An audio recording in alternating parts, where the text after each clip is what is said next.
السلام عليكم ورحمة الله وبركاته أخياري كسول هذا عشر كصدحات موجول كصدحات كورسات فوكابلرية عشر كان مركو دماغه أدي wax laga doonayaa collocationska inuu ku apply gareeyo common topicska IELTS-ka sidoo kale topic specific answerska markuu ka jawaabayo speakingka iyo writingka sida mawduucyada gaarka ah ereyada muhiimka ah uu improvement ku samayn lahaa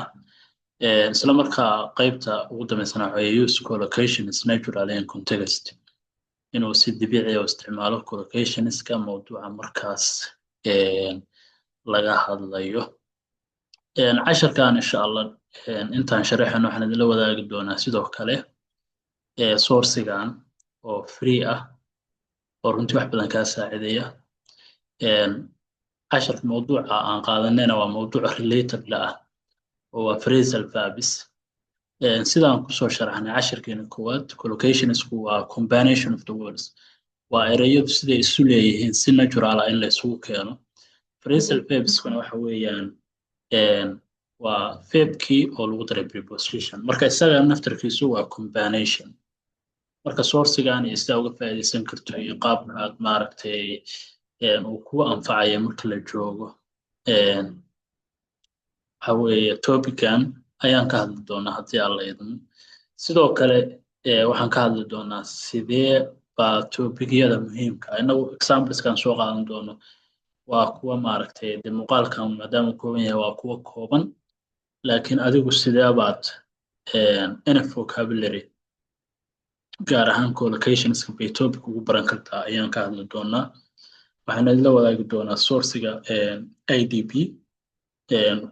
mawduucan waxyaabaha ay ka qoreen iyo maaragtay sida improvement ugu samayn karto iyo vocabularyga maaragtay qaabka collocations u sameynayaan by topic ayaan ku tusi doonaa waana sourciga marka haddaan ku bilaabo why topic specific collocations runtii inaad taqaanid mawduucyada muhiimka ah IELTS-ka marka la joogo collocationskooda aad bay asaasi u tahay sababtoo ah hadda speakingka oo kale part 1 waxaa la isweydiiyaa mawduucyada inta badan soo noqnoqda laysma weydiiyo mawduucyo reer ah oo macnaha yar tahay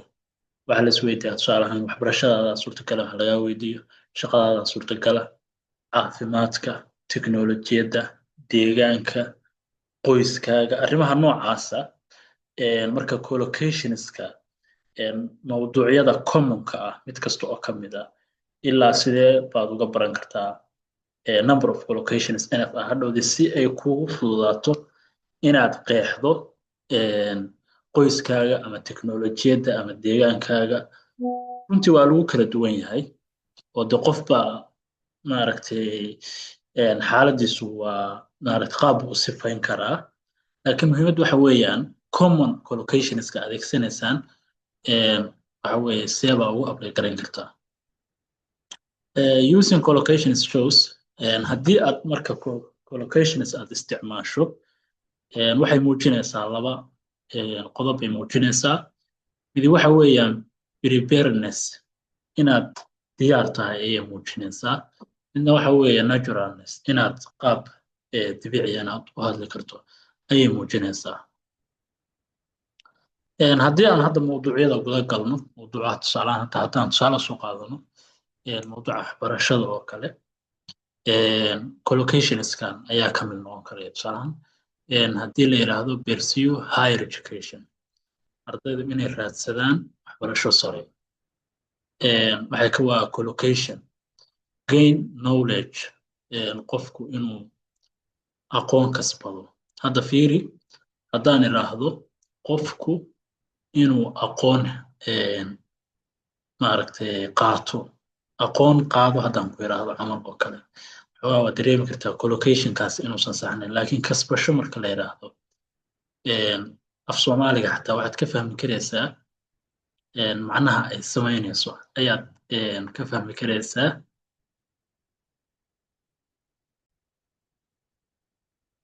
waxaa ka mid ah sidoo kale academic achievement oo ah qofku maaragtay academically inuu meel gaaro tusaalahan haddaan soo qaadano many students pursue higher education abroad arday badan ayaa waxbarasho sare waxay u raadsadaan dalka dibaddiisa sidoo kale mawduucyada iyagana commonka waxaa ka mid ah caafimaadka oo kale health correlations tusaale ahaan haddii la yidhaahdo maintain a balanced diet oo macnaheedu yahay inaad yeelato dheelitirnaan dhinaca waxyaabaha aad cunaysid oo kale waxa weeye waa health correlation suffer from a disease inaad xanuun u dhibtooto access to health care helitaanka daryeel caafimaad tusaale hadda haddaan soo qaadano many rural communities struggle to access health care dad badan oo dhulka ku nool baadiyaha ah ayaa waxay dib ku tahay inay helaan daryeel caafimaad sidoo kale waxaa ka mid ah collocationska topicska aan maaragtay muhiimka inaad wuxuun ka baratid teknolojiyadda tusaalahan hadda collocationkan rapid technological advancement waa horumar teknolojiyad oo degdeg ah digital devices qalabyada maaragtay digitalka ah access the internet helitaanka internetka tusaalahan haddaan soo qaadano rapid technological advancement has changed education waxaa la yidhaha horumar teknolojiyad oo degdeg ah ayaa wuxuu bedelay waxbarashadii contextiga marka hadda very simple wuu bedelay sababto ah waagii hore qaabkii wax loo baran jiray iyo hadda qaabka wax loo barto aad bay u kala duwan yihiin hadda wax badan oo waagii hore aan heli jirin baa hadda la heli karaa hadda waxaa heli kartaa inaad dad luqadda kuula sheekaysta inaad boqolaal sources ah oo intaas oo linki aad heli kartid oo mid kasta akhrisan kartid oo ereyadiisa nood geliysan kartid oo runtii kaa caawinaya si fudud inaad wixii ku baratid sidoo kale istaraatiijiyadihii xataa isticmaali lahayd already dad baa sanado badan ku dhex jiray oo wax kasta diyaariyey marka qaabkaas weeyaan examplekan haddaan usoo qaadano environment collocations sidoo kale deegaanka wuxuu leeyahay collocations tusaalahan climate change-ga isbedelka cimilada renewable energy oo ah tamartii in dib loo isticmaalo tamartii hore loo isticmaalay inta la cusboonaysiiyo in dib loo isticmaalo ayaa la yidhaahdaa sidoo kale reduce pollution tikhowga waxa loo yaqaan in la yareeyo tusaale government must invest in renewable energy dowladdu waa inay maal gashato cusboonaysiinta energy-ga hore loo isticmaalay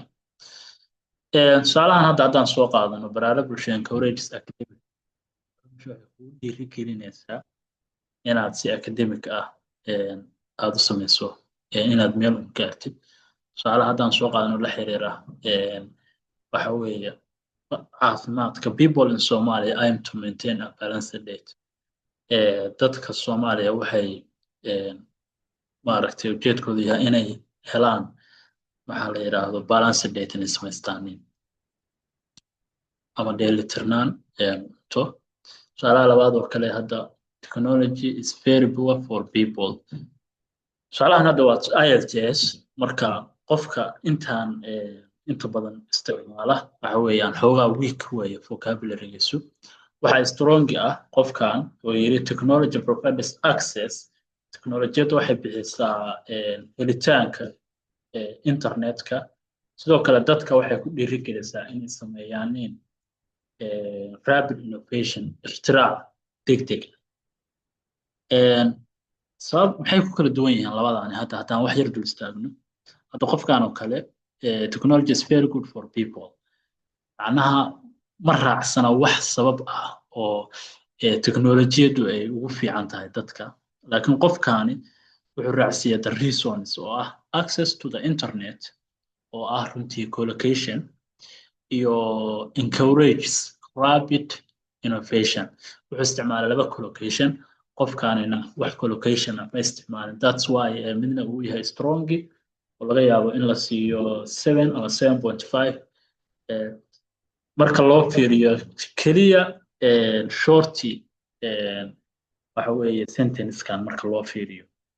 qofkaana la siiyo maybe 5 in la siiyo oo kale ama 5.5 oo kale laakiin farqi weyn uma dhexeeyo ereyada isticmaaleen keliya midna wuxuu isticmaalay collocations iyo maxaa la yidhaahdaa cohesive devices ayuu isticmaalay midna ma uusan isticmaalin marka qaybta summary-ga intaanan u gudbin waxa weeye waxaan kula wadaagayaa sourcigan BBC Learning English oo maaragtay mawduucyada phrasal verbska linkigan waxaa ka helaysaa uu yaalaa qaybta casharada hoostooda linkiyada yaala weeyaan sida kuwa halkan yaalo oo kale aan ku tuso okay halkan oo kale baan soo gelin doonaa hadda weli ma soo gelin laakiin qaybtan baad hadhowdi ka heli doontaa ayaa sida hadda sourceyadan oo kale labadan baan soo gelin doonaa labadan meelood oo bannaan waa kan British Councilka sorry kan BBC-da iyo kan IDP iyo sourcigan isagana waa soo gelin doonaa saddexdan kan muxuu ka caawinayaa waxa weeye qaybtan verb collocationska tusaale ahaan verbka have collocationska sida halkan listed ku ah do verb to do to make marka mid kasta collocationska waana ereyada inta ugu badan verbabka ugu caansan weeye haddii hadda casharkeennii hore aad dib u xasuusatidna waxaan soo samaynay wax la yidhaahdo tabeska collocationska markaan ka hadlayno collocationska waxyaabaha ee ka samaysma waxaa ka mid ah verb plus noun ama verb plus adverb marka waxa weeye qaybtan baad ku arki doontaa sidoo kale miscellaneous collocations waxa weeyaan kuwan oo kale waa kuwa kala duwan marka qaybahan iyadana listyadana way ku caawin doonaan qaybta marka hadda haddaan u nimaadno BBC-da halkan waxaa ku arki kartaa listiga tusaale ahaan phrasal verbska climate change-ga gaar weeye phrasal verbska eating-ka kuwa work phrasal verbs for sleep phrasal verbs for feeling phrasal verbs for travel phrasal verbs for technology phrasal verbs for health and fitness phrasal verbs for money phrasal verbs for education phrasal verbs for friendship phrasal verbs for housework qaybahaas oo dhan runtii waa mawduucyada inta ugu badan ugu caansan oo dhan baa halka lagu soo koobay sidoo kale hadda halkan few all a dhexdiina oo sii ballaarinayaan oo kuwa kale oo dheeriya ayaad arki doontaa hadda kanaan tusaalaha usoo qaadanayna waa kan ku saabsan climate change-ga ayay ka hadlaysaa qaybtan waxaa ka helaysaa runtii waxyaabaha ay ka hadlayso word by word bay dul istaagaysaa mid kasta iyo waxaa laga wado kadib markaad dhamaysidna halkan waxaa kala soo dhigi kartaa sheet oo PDF sheetkaas oo kale waad ka shaqayn kartaa si aad u tijaabiso wixii inaad fahantay iyo in kale marka hadda bal aan dhegaysano. Hello, I'm Georgie from BBC Learning English, and in this video I'm going to teach you some phrasal verbs you can use when talking about climate change. Let's get started.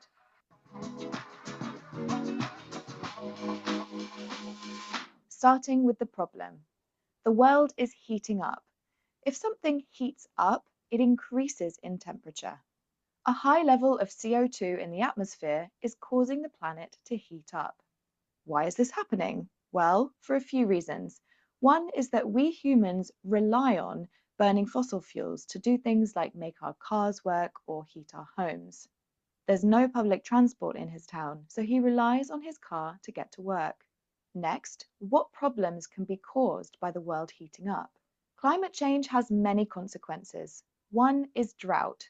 Rivers and water systems dry up. That means they lose their water and become completely dry. Increasing temperatures have caused many rivers to dry up. Another consequence is a loss of biodiversity. Species die out or are wiped out. Die out means a species gradually becomes extinct, and the species is the subject. The species dies out. whereas wipe out has a more violent and sudden meaning. Here, an external force is the subject. Something wipes out a species. Most scientists believe that the impact of an asteroid caused the dinosaurs to die out. Most scientists believe that an asteroid wiped out the dinosaurs. So, what can be done?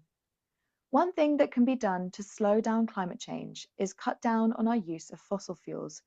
Cut down on something means to reduce it. To slow down climate change, we could cut down on eating meat, cut down on flying, and cut down on buying fast fashion. People can fight for or push for something. Try really hard to achieve something, like change. Environmental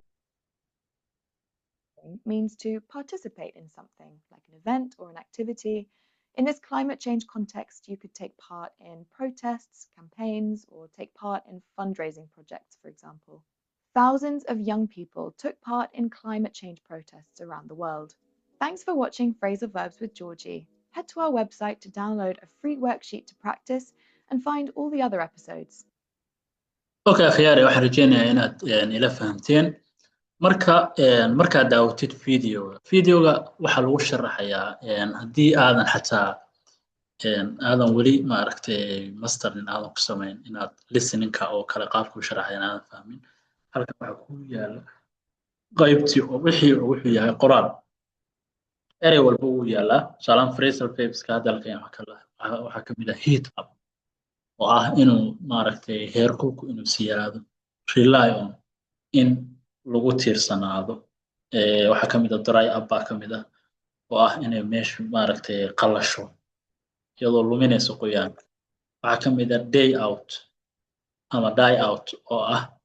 gradually become extinct inuu wixii si tartiiba u dabargo'o tusaalahaan specieska hadda waxaa maqasho Soomaaliya waxa ku noolaan jiray maroodi laakiin maroodiga Soomaaliya ku noolaa uu dabargo'ay waa saas oo kale waxyaabaha ay keentay waxa la yiraahdo climate change waxyaabaha uu keenay wipe out oo ah wixii in maaragtay la tirtiro waxaa ka mid ah cut down on in maaragtay wixii la lumiyo oo kale fight for wax in maaragtay loo dagaalamo push for to try really hard to achieve something in qofku si dhab ah wax adag uu isugu dayo inuu maaragtay ka dhigo inuu gaaro make it happen waxaase inay dhacaan inuu gaarsiiyo runtii inta af Soomaaliga halkaas oo kale waxaa noqonayaa hebel wuxuu u dagaalamayaa helitaanka waxa noocaas ama kursiga noocaas oo kale weeyaan marka take part waa ka mid ah oo ah wixii in laga qayb qaato markaad qaybtaana dhigaysatid aad fahantid sidoo kale aad maaragtay muuqaalkana fahanto waxaad la soo degi kartaa worksheet-a kan runtii waad ka shaqayn karto si aad u tijaabiso waxaanaad dhigaysatay ma fahantay mise maadan fahmin marka by topicna waxa weeye waa u qoran yihiin marka sourcigan waa source muhiim ah runtii oo ku caawinaya marka intaynan qaybta gabagabada u gudbin su'aashu waxay tahay aad isweydiinayso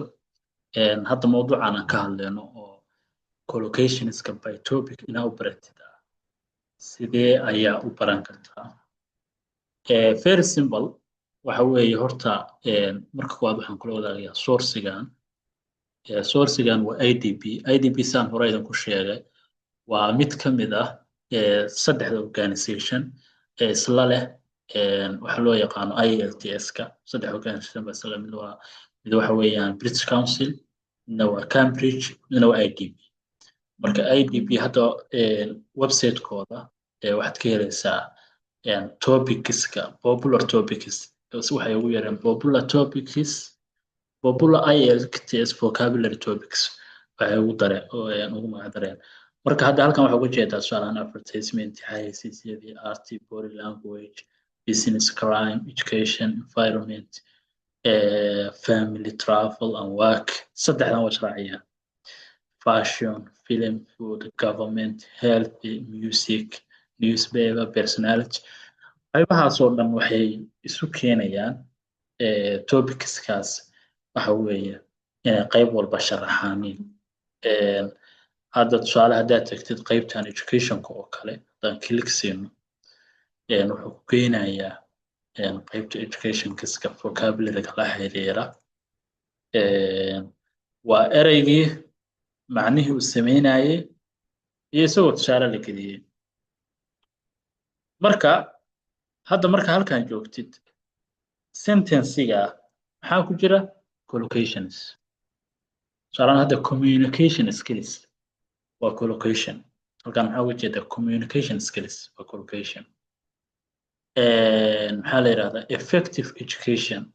waxa weeye waa collocations waxa weeye marka qaybahaas oo kale waa by topics oo ereyadii maaragtay lagu sameynayo waxa weeyaan qayb ay ugu jiraanin marka waa calaamsanaysaa tusaalan collocation halkaa ku jira baad qoranaysaa waxaa leedahay waa collocation noocee ah just adigoo vocabularygiina u baranaya laba shay halkan laba ujeedoba waad gaari kartaa mid waxa weeyaan vocabularygi dee collocationsku iska vocabulary oo by topic ah baranaysaa number 2na waxa weeyaan vocabularyga caadiga ahaa oo maaragtay isagoo word by word ah oo waxay helaysaa by mawduuc ah hadda iyagu waa word by word laakiin exampleska ay soo qaadanayaan ayaa waxa ku jira waxa weeye wax loo yaqaan dee collocations baa ku jira marka collocationska qaabkaas inaad u calaamadsatid oo baratid sidoo kale waxaan kula wadaagayaa qaybtan oo horena aan idin tusay oo maaragtay collocationska listigooda ku jiraan sidoo kale leh quizzes hadda halkaan haddaa click siisid wuxuu ku siinayaa quizkan waad ka shaqayn kartaa markaad ka shaqaysidna waxaad ogaan kartaa listiga halkaas ku jiray collocationskaas ma fahantay mise ma aadan fahmin waxa weeye waa ku tijaabin kartaa marka mawduucaas waxa weeye haddaan horta soo koobno waxa weeyaan waxaan uga hadalnay casharkan collocationska oo specific topicskan tusaalayaal soo qaadanay IELTS xiriirka ay la leeyihiin sidoo kale collocationsku fluencyga iyo natural useka inay muhiim u yihiin qaybta kale oo iyadana aan ku darnay muuqaalkan waxa weeye phrasal verbska oo related la ah mawduucan iyo qaabkaad uga baran kartid BBC Learning English website-kooda oo runtii useful source ah markaad baranaysid luqadda Englishka waxyaabo badan aad ka helaysid marka casharkan intaan buu ku egyahay waxaan ugu boorinayaa inaad tagtid qaybta further resourceska waxaad ka helaysaa xog dheeri ah waxaad ka helaysaa linkiyadan hadda barnaamijyadan aan ka hadlayno qaybtan baa ka helaysaa sidoo kale waxaan iyadana kugu dhiirigelinayaa inaad taskiga qaybta kuwiiska casharkan uu leeyahay aad ka shaqaysid si aan u ogaano casharkan inaad dhammaysay waxa weeye qaybtaasna aad bay maaragtay ku anficaysaa sidoo kale qaybtaana uga sii gudbi kartaa casharka xiga marka aad baa u mahadsantihiin asalaamu calaykum